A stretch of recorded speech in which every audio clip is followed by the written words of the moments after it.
Monsieur le Président, Madame la Commissaire. La religion des droits de l'homme s'arrête donc là où commencent les valises de billets. Alors que l'Union européenne s'est érigée en modèle de vertu, en donneuse de leçons, en juge moralisateur de tous les régimes du monde, la voici présumée corrompue à son plus haut niveau par l'argent d'un État islamiste. Ce scandale démocratique qui frappe aujourd'hui le Parlement européen, dont l'une des vice-présidentes vient d'être écrouée, a le mérite de mettre fin à une mascarade. La mascarade de ceux qui portent en bandoulière les valeurs de l'Europe. La mascarade de ceux qui hurlent le plus fort dans la défense de la démocratie. La mascarade des socialistes soupçonnés ici, au Parlement européen, d'avoir touché de l'argent du Qatar.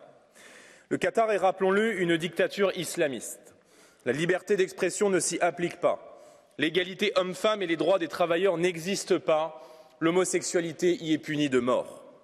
Le Qatar est cet État où 6500 ouvriers esclavagisés sont morts sur les chantiers de la Coupe du Monde et pour qui nos démocraties modernes détournent le regard. Le Qatar est cet État qui retire ses équipes féminines des rencontres sportives internationales au motif que ces joueuses ne peuvent disputer les matchs en portant le voile islamique. Le Qatar est cet État qui finance l'islamisme en France et sponsorise les djihadistes d'Al-Nosra en Syrie.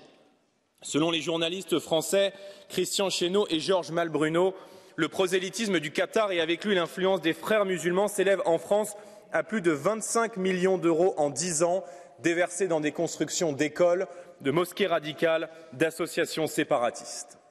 Combien d'autres élus de ce Parlement sont prêts à vendre leur prise de position publique au plus offrant? Combien d'autres font preuve de la même souplesse déontologique, pour ne pas dire du même avilissement moral? Nous refusons que nos nations soient vendues à la découpe. Il est temps de remonter le fil de la corruption, de faire toute la lumière sur les accointances de certains élus ici présents avec le Qatar. Et je suis persuadé que d'autres cadavres sont dans le placard et que nous ne sommes qu'au bout de nos peines. Sur le sujet du Qatar, comme sur beaucoup d'autres, nous aurons alerté avant tous les autres. Faites donc respecter l'Europe, la vraie, face à ceux qui en font commerce et qui font commerce de nos intérêts. Je vous remercie.